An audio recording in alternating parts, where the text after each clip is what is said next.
Hey guys, it's time for another book review.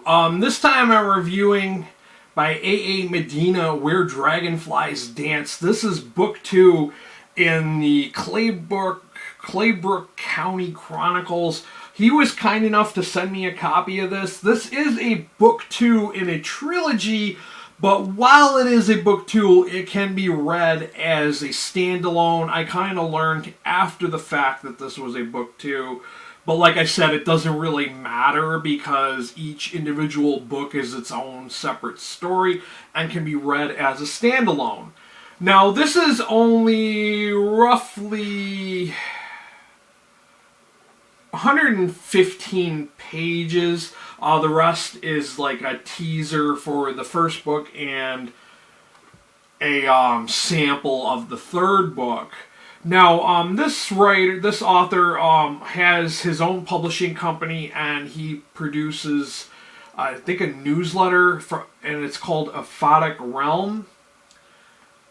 I do have to admit, I kind of wasn't really sure if this was horror when I started reading it, and one of the first few things I noticed while reading this was how well written, is it okay to say that a man's writing was beautifully written? Because I kind of feel like people are going to judge me if I say that. But like when I first started reading this, that's one of the main things I noticed, that the writing was beautiful. It was well written. And I didn't do a reading vlog for this. Usually when an author sends me a book, I do an unboxing, I do a reading vlog, and then I do the review. And I couldn't do a reading vlog for this because this is such a short book. But, you know, let's get back on track with the review. So, that one of the first few things I noticed was how well written it is. It does have some minor, like, issues with word choicings, which I don't know if that was a autocorrect issue or if it was just like grammatical errors that were missed. There were certain words that were put in place that weren't the right word choices, like lightning, but then like the word lightning, like, you know, light, if you were to lighten something instead of lightning, like thunder and lightning. Just different things like that. Like I noticed a few words that were off like that. But besides that, I found it very well written. One of the things I noticed, and I have to mention this, it kind of very much reminded me of Richard Matheson's Stir of Echoes. If you have not read the Stir of Echoes, you should definitely check that out.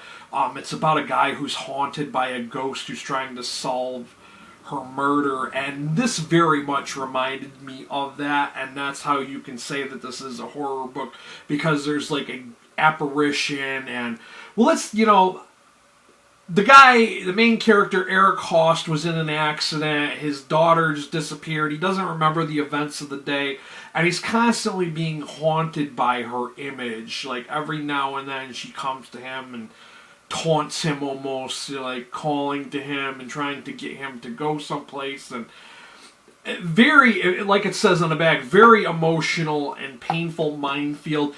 You can just feel it when you're reading this. It is a page turner. I probably could have read this much faster than I did. You could probably read this in one sitting. It is very suspenseful. I will give it that.